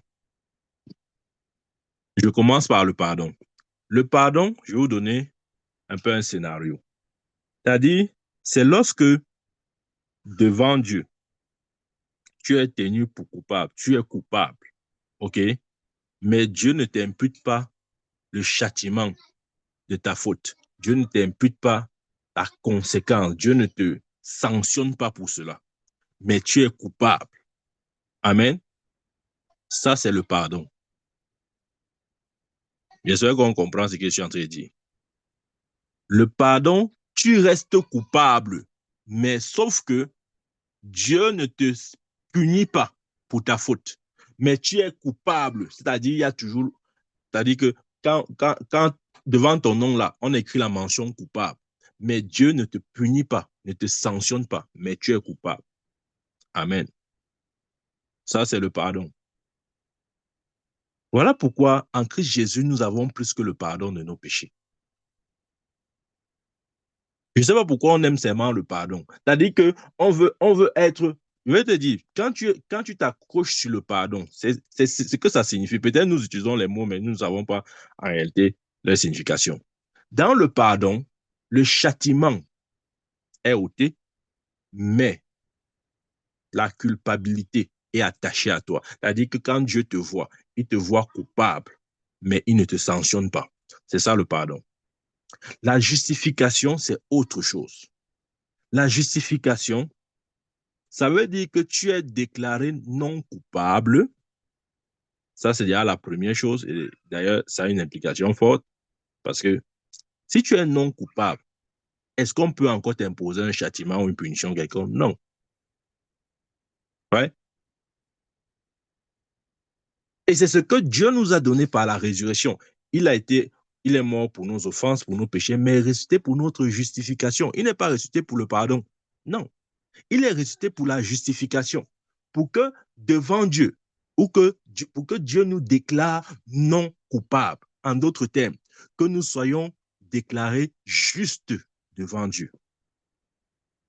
Maintenant, c'est à toi de choisir. Si tu veux le pardon, reste dans le pardon. Mais je préfère la justification. Je suis déclaré non coupable. Et c'est parce que nous sommes déclarés, nous avons été déclarés non coupables que Dieu nous appelle nouvelle création. Si quelqu'un en Christ, il est une nouvelle créature, parce que justement, il est déclaré non coupable, il n'y a plus de condamnation. Et nous comprenons maintenant pourquoi il a dit il n'y a plus de condamnation pour celui qui est en Christ Jésus. Justement parce qu'il est déclaré non coupable. Il est une nouvelle créature. Il n'y a aucun chèque d'accusation, aucune condamnation possible, parce qu'il est non coupable. Non coupable. Le ciel dit non coupable. Mais toi, chaque jour, tu es en train de rappeler à Dieu comment tu es un pécheur. Comment tu es un pécheur et comment tu as besoin, Seigneur, pardonne-moi mes péchés. Je suis un pécheur. Pourquoi tu ne te vois pas comme un justifié?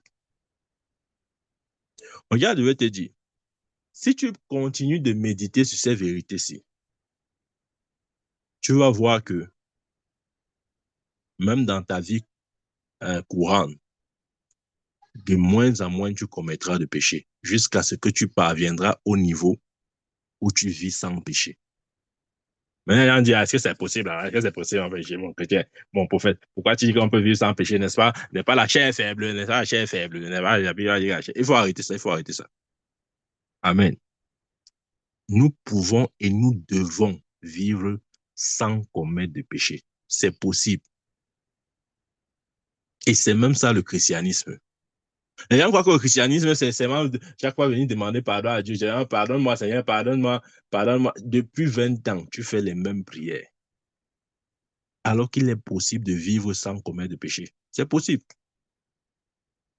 Ne laisse pas la religion te faire croire le contraire. C'est possible. Je vais te donner un verset. Dès qu'elle parle comme ça, tu dis que non. Ouais, alors le verset. Mon prophète, tu dis seulement, mais que tu m'as donné le verset. Je vais te donner un verset. Attends, je viens. Amen. Lorsque Dieu nous justifie, ça veut dire que nous sommes devant ses yeux comme n'ayant jamais commis de péché. C'est ça la justification.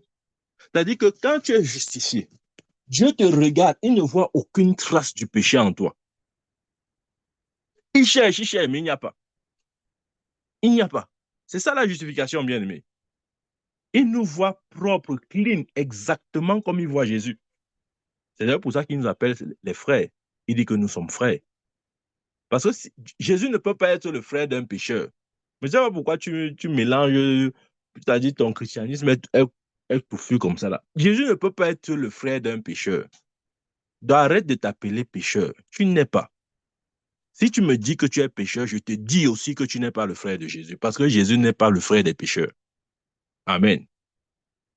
Tu n'es pas un pécheur. Vois-toi dans ta nouvelle identité, dans ce que tu es devenu en Christ Jésus. Je dis souvent, c'est le manguier qui produit le mangue. Si tu ne te vois pas comme étant justifié, tu ne manifesteras pas les fruits de la justice. Si tu ne te vois pas comme étant déclaré non coupable, tu ne vivras pas justement cette vie sans péché. Amen. Maintenant, les gens disent que c'est vraiment possible. Je vais te dire pourquoi c'est possible. Si ça a été possible pour un homme qui n'a jamais commis de péché, de devenir péché, de revêtir la nature du péché, de prendre la place du pécheur, alors c'est possible pour un pécheur de devenir juste. Ça va dans les deux sens. Si ça a été vérifié dans un sens, ça peut aussi aller dans l'autre sens. Ce que je veux dire, c'est que si Jésus-Christ, juste, est devenu péché et pécheur, ok, ça veut dire qu'il est possible pour un pécheur de devenir juste.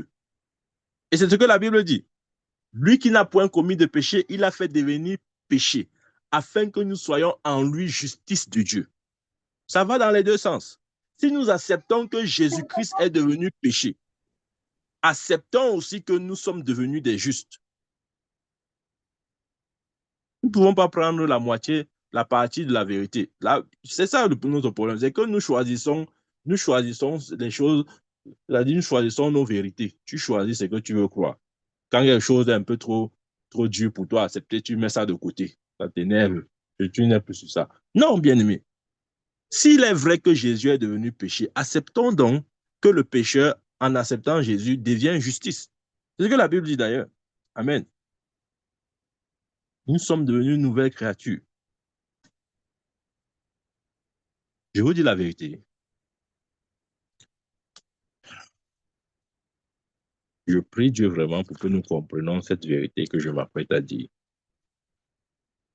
C'est vrai que ça va sonner bizarrement dans nos oreilles, mais c'est vrai.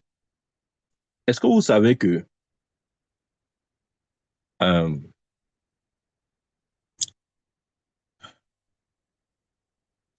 pour les nouvelles créatures que nous sommes,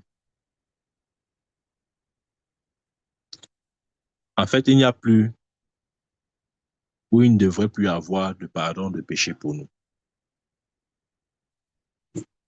Regarde, ouvre ta Bible.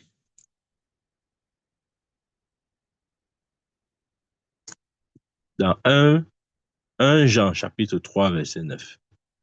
Suivons bien, suivons bien. 1 Jean 3, 9, il dit, quiconque est né de Dieu ne pratique pas le péché, parce que la sémence de Dieu demeure en lui. Je recommence, suivez attentivement. En passant, je n'ai pas écrit la Bible. Hein. Quiconque est né de Dieu ne pratique pas le péché, parce que la sémence de Dieu demeure en lui.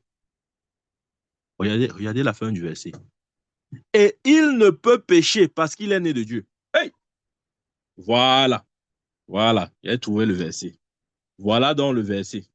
Il ne peut pécher parce qu'il est né de Dieu. Il ne peut pécher parce qu'il est né de Dieu. Ça, c'est le standard de Dieu pour nous, bien-aimés.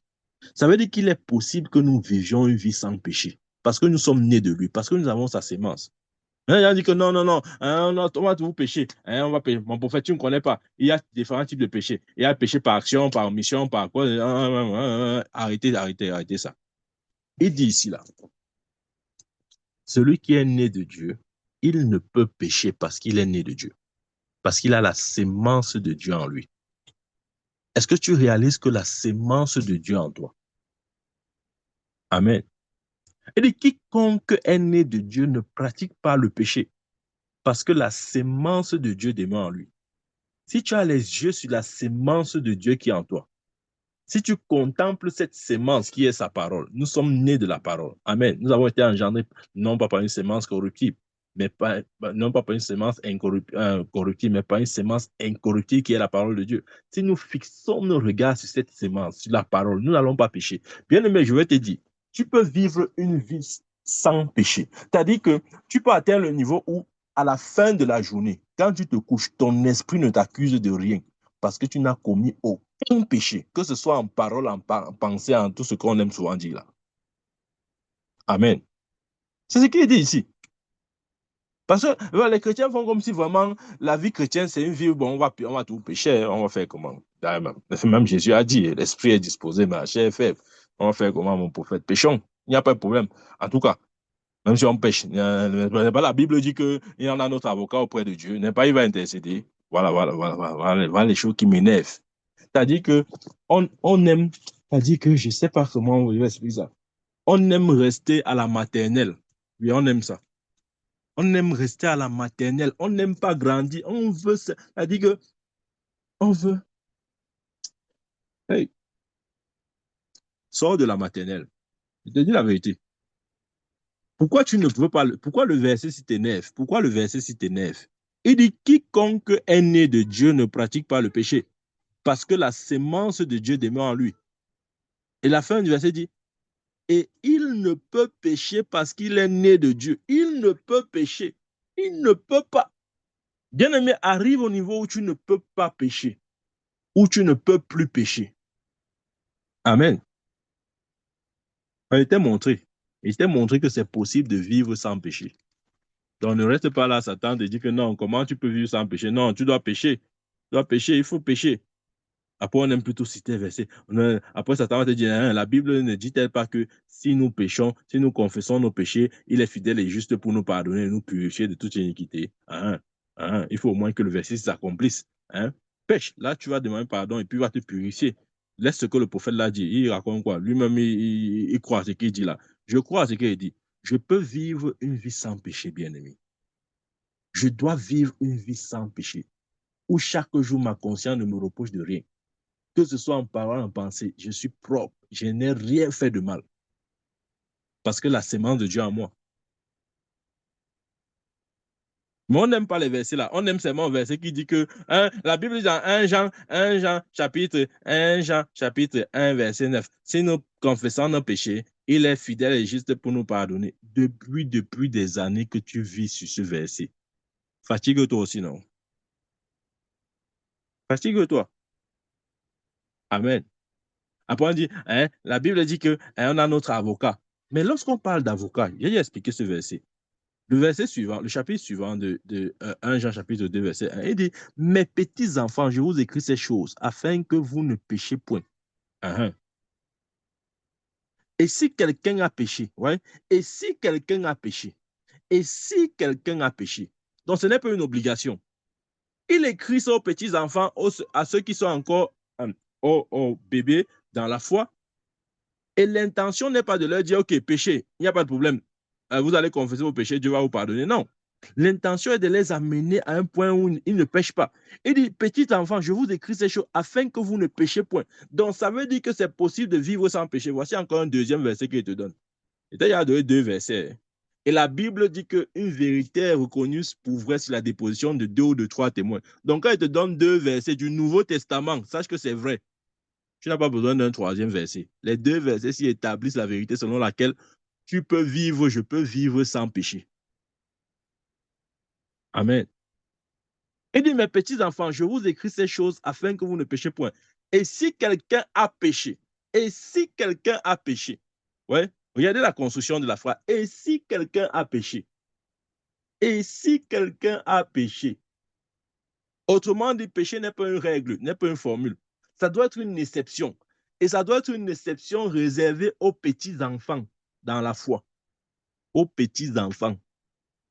Amen. Ce sont les petits enfants qui peuvent pécher et que Dieu peut tolérer. Ce n'est qu'à eux, c'est à eux là, petits enfants. Il dit, et si quelqu'un a péché, puisqu'il s'adresse aussi aux petits enfants. J'ai expliqué, les petits enfants ont le bagarre, c'est-à-dire leur christianisme tourne autour du péché. Voilà pourquoi eux, l'apôtre Jean écrit de manière particulière. Il dit, et si quelqu'un a péché, et si quelqu'un a péché. Il n'a pas dit et quand quelqu'un a péché, non. Il a dit et si. Donc, si malgré tout ça, il arrive, s'il arrive, si jamais il arrive, ouais, ça doit être des cas rares. Ce sont des cas réservés pour les petits-enfants. Amen. Et si quelqu'un a péché, nous avons un avocat auprès de Dieu, Jésus-Christ le juste. Voilà. Donc, c'est pour nous dire quoi? C'est pour nous dire que, justement, lorsque nous sommes en Christ, nous voyons la réalité de cette vie de juste, de cette vie sans péché. Nous commençons à comprendre qu'il est possible pour nous de vivre sans péché. Amen. C'est ce niveau où nous perdons la conscience du péché. Bien aimé, je vous dire, ce qui nous rend inefficaces dans le service de Dieu, c'est la conscience du péché. Ce n'est pas deux choses. Je peux vous dire par expérience, c'est la conscience du péché. Amen. Quelqu'un qui est, ouais, il a dit qu'à tous son péché sont privés de la gloire de Dieu, n'est-ce pas? Dans ce verset, on peut choisir de relever le péché ou de souligner le péché, comme on peut aussi choisir de souligner la gloire de Dieu. Vous voyez ce que veut dire? Qu'est-ce qui fera l'objet de ta contemplation, la gloire ou le péché? Tu dois choisir. Amen. Donc, la conscience du péché est un problème. Beaucoup n'arrivent pas à chasser les démons, à manifester leur autorité. Amen. À même servir Dieu, adorer Dieu, parce qu'ils sont habités d'une conscience constante du péché. Voilà pourquoi même à l'église, on lance un chant. Oh, je t'adore. Au lieu d'adorer Dieu, il est en train de dire, Seigneur, je te demande pardon. Oh Dieu, mes péchés, mes péchés. T'as dit qu'il est lié par le péché. Il ne fait rien sans introduire le péché. Amen. Et ça, c'est un problème, bien aimé. Je vous dis la vérité, c'est un problème. Devenons plus conscients de la gloire que du péché et nous allons manifester la gloire. Amen. La conscience du péché détruit l'Église. Nous devons être conscients maintenant de la gloire. Parce qu'il a dit ceux qu'ils ont appelés, il les a justifiés. Et ceux qu'il a justifiés, il les a glorifiés. Ouais, la glorification fait allusion à notre position. Amen. Parce que quand Christ est ressuscité, il n'est pas seulement ressuscité, il a été glorifié, il est monté s'asseoir. Bien aimé, c'est bien de nous voir comme des personnes justifiées, mais nous devons aussi nous voir comme des personnes glorifiées, comme des personnes ayant reçu une vie glorifiée. Amen. Nous vivons dans la réalité de notre position en Christ, assis avec Christ dans les lieux célestes, assis sur le trône de Dieu. Amen. Nous sommes assis sur le trône de Dieu, bien-aimé. Nous sommes assis sur le trône de Dieu. Ce que nous devons retenir, ou l'image que nous devons avoir du christianisme, c'est le christianisme comme étant une vie de gloire. Je veux finir avec ce verset de 1 Pierre. 1 Pierre chapitre 1. 1 Pierre chapitre 1, verset 10 à 11. Il dit là-bas, 1 Pierre chapitre 1, verset 10 à 11, il dit, je lis, les prophètes qui ont prophétisé touchant la grâce qui vous a été réservée ont fait de ce salut l'objet de leur recherche et de leur investigation. Verset 11. Voulant sonder l'époque et les circonstances marquées par l'Esprit de Christ qui était en eux et qui attestait d'avance les souffrances de Christ et la gloire dont elles seraient suivies. Amen. Ouais, regardons bien le verset 11. Voulant sonder l'époque et les circonstances marquées par l'Esprit de Christ qui était en eux et qui attestait d'avance les souffrances de Christ et la gloire dont elles seraient suivies. Ouais, l'Esprit a attesté quoi? Les souffrances de Christ. Pas seulement les souffrances. Ah, parce qu'après les souffrances, il y a la gloire. Dieu merci, les souffrances de Christ sont passées. Christ a souffert. Il est mort. Il a été fouetté. Il est descendu en enfer. Cette phase est terminée, bien aimé. La seconde phase, c'est la phase sur laquelle l'Église doit se concentrer. C'est la phase de la gloire. Il dit, et la gloire dont elle serait suivie. Bien-aimés, ayons les regards fixés sur la gloire. Amen. Ayons les regards fixés sur la gloire. Parce que nous, en Christ, c'est nous dans la gloire. Ayons les regards fixés sur la gloire. Laissons de côté toute autre chose et fixons les regards sur la gloire. Parce qu'après les souffrances viennent où vient la gloire. Amen. Que Dieu nous bénisse au nom de Jésus-Christ. Je vais vous laisser avec ce verset en nous disant, ayons les regards fixés sur la gloire. Parce que le but de nous délivrer, de nous guérir, amen, de nous sauver et de toutes ces choses, c'est de nous amener dans la gloire. Dieu avait pour projet de nous amener dans la gloire. Et gloire à Dieu, nous sommes dans cette gloire-là. Jésus a dit, je leur ai donné la gloire que tu m'as donnée. Bien-aimé, vois-toi dans la gloire et marche dans la gloire. Au nom de Jésus-Christ. Amen, amen, amen. Que Dieu nous bénisse. Amen. Amen. Amen, amen, amen. Que Dieu te bénisse puissamment, prophète.